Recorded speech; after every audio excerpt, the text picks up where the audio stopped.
Today we get to sit down with the girls' head basketball coach. Thanks for sitting down with me today, Coach.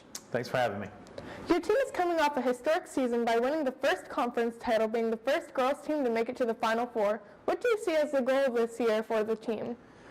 We have a lot of the same goals we had last year as far as winning conference and winning sectional, but coming back with the team that we have and the talent we have, I think our goal is to play one game further.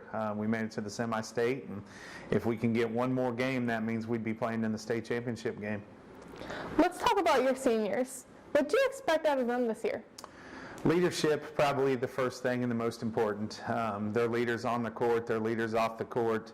They lead by example as far as they're playing, but then as far as their grades, what they're doing in the classroom, what they do off the court, what they're doing on the weekends, those three are prime examples of everything that a high school athlete should be.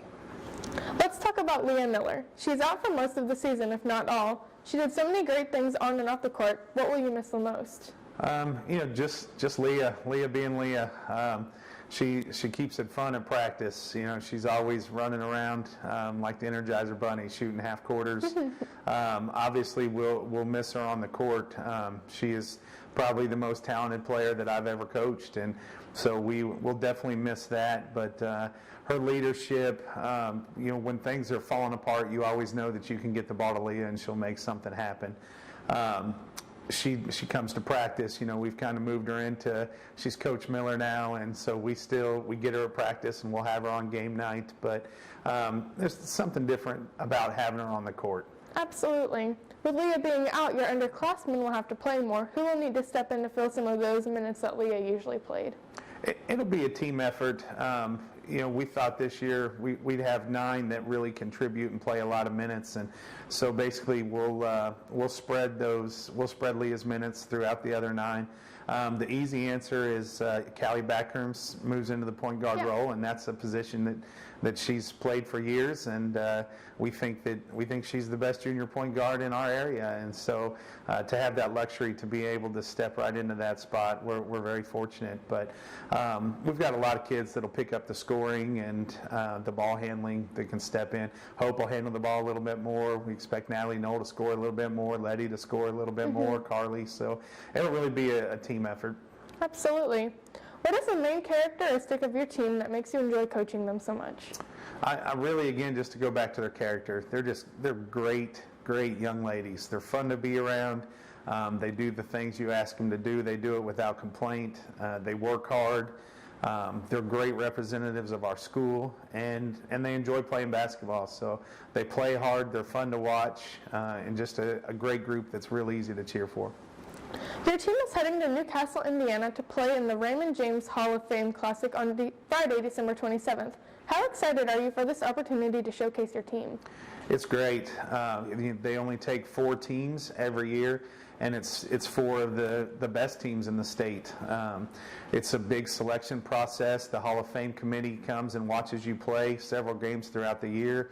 They follow your attendance to see your fan support and all those things. So for us to be able to make it is really a big deal. We're the only 3A team in it.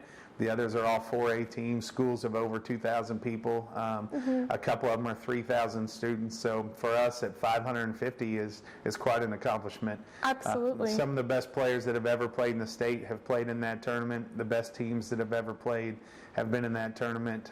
Usually there's always a team that plays in the tournament that wins a state championship at the end of the year. So we hope we can kind of follow in that. Who are some of the teams that stand in your way as repeating conference champions and make a deep run into the tournament? Silver Creek got a couple transfers, so we expect them to be one of our top competitors. North Harrison has stayed in our conference, but it was moved up to 4A the last 2 years. They'll move back into 3A in our sectional, and they've got 3 players that will go on and play college basketball. Scottsburg should be really good again. So we have maybe the toughest sectional in the state and one of the very toughest 3A conferences in the state. And I mean, you had a lot of changes last week. How did you adjust to having to move to a new position at a new school and also starting the season? It was interesting. It was a little stressful week, but it was good. Got a lot of good people around me, good people moving over to the elementary that made that change easier.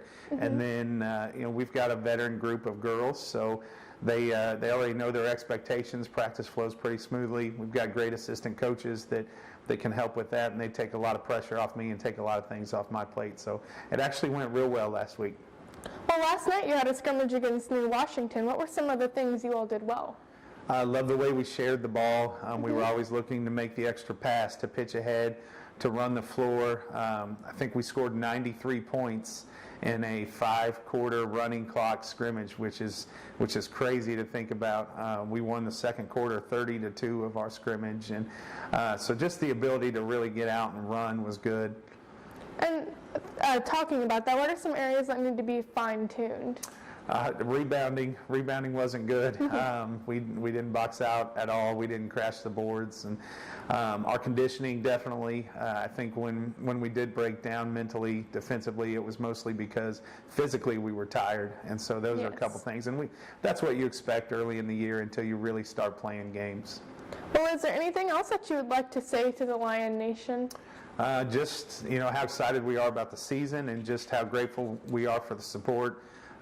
We've had more support in girls basketball than I would think any other team in our area the last couple years.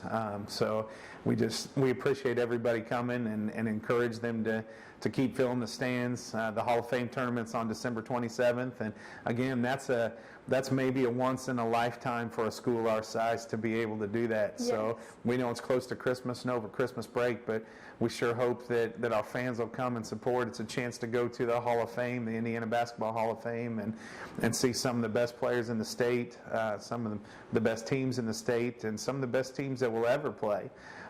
So just hope everybody takes that opportunity and shows up at the games and cheers our girls on, because they really deserve it. Well, again, thank you, Coach Hickey, for sitting down with me in the Salem show, and good luck on another season as a coach. And the Lady Lions will start the season Tuesday, November 2nd. The JV will take court at 6 p.m. and the varsity to follow. And the Salem Lions News Network first live streaming event will be Saturday, November 9th, again against the Seymour Lady Owls. Now back to the studio. Thank you.